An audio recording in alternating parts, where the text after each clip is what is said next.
Hello student, आज हमारा सवाल एसएससी का बुक का क्वेश्चन नंबर 11 है। इससे पहले हम लोग क्वेश्चन नंबर 10 बता चुके हैं। क्वेश्चन नंबर 10 हमारा हो चुका था। आज हम लोग जो सवाल लिया है क्वेश्चन नंबर 11 ये इसके सिंपल इसमें इंटरेस्ट ऑन ड्राइंग को निकालना है आप लोग का, ठीक है। तो देखिए यहाँ पे क्वेश्चन है, Pavan is a partner he withdraw during the year ended 31 March 2024। 1 जुलाई कितना पैसा निकाला वो पवन 2023 कितना पैसा निकाला 20,000 रुपया। 21 अगस्त 2023 कितना निकाला 40,000 निकाला। 1 अक्टूबर 2023 कितना निकाला 10,000 निकाला। 31 जनवरी 2024 को कितना निकाला 5,000 निकाला। 1 मार्च फिर 2024 को कितना निकाला 5,000 रुपए निकाला। 31 मार्च 2024 को 10,000 निकाला, ठीक है। यहाँ पे ध्यान दीजिएगा स्टूडेंट कि जो ड्राइंग का जो पीरियड है वो अलग अलग पीरियड है, ठीक है। ऐसा नहीं कि सीक्वेंस में पैसा निकाला, महीना की शुरुआत में निकाला, महीना के बीच में निकाला, महीना का ऐसा कुछ भी नहीं है, ठीक है ना। ये जो अमाउंट निकालने का जो ड्राइंग करने का इसका जो पैटर्न है वो अलग अलग टाइप का है ना, डेट अलग अलग है। जब जरूरत हो हिसाब से वो निकाल रहा है पैसा, ठीक है। पहले वो निकाला 1 जुलाई को पैसा निकाला, फिर 31 अगस्त को पैसा निकाला, फिर अक्टूबर को निकाला, फिर जनवरी को निकाला, फिर मार्च को निकाला, मार्च की शुरुआत में निकाला, अंत में निकाला। और यहाँ पे जो अमाउंट है वो भी अलग अलग है। 20,000 निकाला, फिर 40,000 निकाला, 10,000 निकाला, 5,000 निकाला, फिर 5,000 निकाला, फिर 10,000 निकाला। तो जब भी ऐसा क्वेश्चन रहेगा ड्राइंग निकालने के लिए बोला जाएगा, ठीक है। और यहाँ पे डेट अलग है और अमाउंट अलग है, तो इसको हम लोग किस मेथड से बनाएंगे, प्रोडक्ट मेथड से। हालांकि दो मेथड है, एसएससी का बुक में 2 मेथड है, लेकिन जो हमारा जो है ना एक सिंपल मेथड है, एक प्रोडक्ट मेथड है। तो प्रोडक्ट मेथड जो है, प्रोडक्ट मेथड वो बहुत ही आसान है, ठीक है। हम लोग उसी मेथड से इसको सॉल्व करेंगे, ठीक है। अब यहाँ पे जो 10 दिया है इंटरेस्ट ड्राइंग कितना दिया 12% दिया है। तो देखिए स्टूडेंट इसको इस तरह से सॉल्व करेंगे। हम लोग लिखेंगे यहाँ पे calculation of interest on drawing,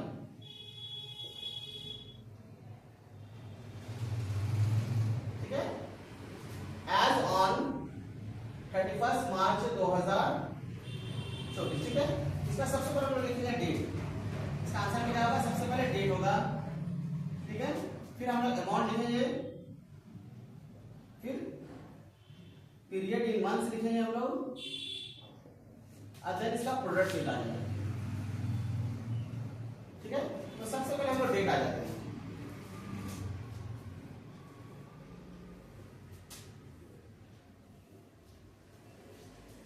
date हमारा कौन सा है, 1 जुलाई है, ध्यान दीजिएगा 1 जुलाई 2023 है।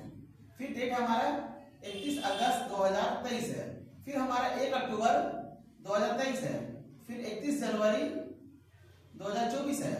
फिर 1 मार्च 2024 है। फिर 31 मार्च 2024 है, ठीक है। और अमाउंट हम जैसे जैसे डेट था हम डेट वैसे लिख दिए, जो डेट था उसको एज इट इज डेट लिख दिए, अमाउंट को हम लोग एज इट इज लिख देंगे। 20,000, 40,000, 10,000, 5,000, फिर 5,000 और फिर 10,000, ठीक है। ये 2 चीज हम लोग एज इट इज लिख दिए। अब पीरियड की मंथ इस तरह से निकालेंगे, हम लोग डिफरेंस निकालेंगे। 1 जुलाई 2023 से लेकर 31 मार्च के बीच में कितना महीना आता है, तो 1 जुलाई 2023 से 31 मार्च के बीच में हमारा 9 महीना आता है। जुलाई, अगस्त, सितंबर, अक्टूबर, नवंबर, दिसंबर, जनवरी, फरवरी, मार्च। कैलकुलेट करके कितना होगा 9 मंथ होगा। फिर 31 अगस्त से 31 मार्च, ध्यान दीजिएगा अगस्त को मत लीजिएगा, 31 अगस्त है महीना का क्या है लास्ट हो गया, अगस्त को छोड़ के जोड़ेंगे तो सितंबर, अक्टूबर, नवंबर, दिसंबर, जनवरी, फरवरी, मार्च 7 महीना हो गया। फिर अक्टूबर भी काउंट करेंगे, 1 तारीख है तो 6 महीने इसका हो गया, अक्टूबर टू मार्च। फिर जनवरी काउंट नहीं करेंगे, फरवरी मार्च 2 महीना हो गया। फिर यहाँ पे हो गया 1 महीना, क्योंकि 1 मार्च ही महीना रह गया, और 31 मार्च की महीना लास्ट डेट है, इसलिए इसका 0 मंथ काउंट होगा, ठीक है। अब हम लोग इसको गुना करेंगे, ठीक है, सॉरी यहाँ 20,000 होगा। अब गुना करेंगे हम लोग, है ना। तो 20,000 इंटू 9 कितना में 1,80,000 हो गया हमारा।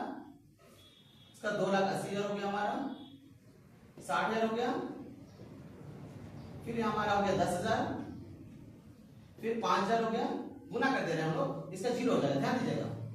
20,000 इंटू 9 1,80,000 हो गया, 40,000 इंटू 7 2,80,000 हो गया, 10,000 इंटू 6 60,000 हो गया, 5,000 इंटू 2 10,000 हो गया, और ये 5,000 हो गया, यहाँ पे 0 हो गया। अब इसको कैलकुलेट करेंगे तो हमारा हो जाएगा 3 60 4 60 5 20 5,35,000 हो जाएगा। कितना हो जाएगा 5,35,000। अब इसका देखिए फॉर्मूला क्या होता है, इंटरेस्ट ऑन ड्राइंग, ये हम प्रोडक्ट मेथड से बना रहे हैं। इसका होता है टोटल, ये टोटल प्रोडक्ट कहला रहा है, क्या कहला रहा है, टोटल प्रोडक्ट हो गया टोटल, ठीक है। तो total product into rate into 1 by 12 into 100। Please repeat करें, total product into rate into 1 by 12 into 100, ठीक है। अब हमारा जो टोटल प्रोडक्ट है कितना है, हमारा है 5,35,000। रेट हमारा कितना दिया हुआ है 12% दिया हुआ है, ठीक है, इंटू 1 बाई 12 into 100, ठीक है। अब ये 12 12 कट गया, ये 2 कट गया, तो हमारा आंसर हो जाएगा 5350, ठीक है। ये हमारा क्वेश्चन नंबर 11 हो गया, ठीक है।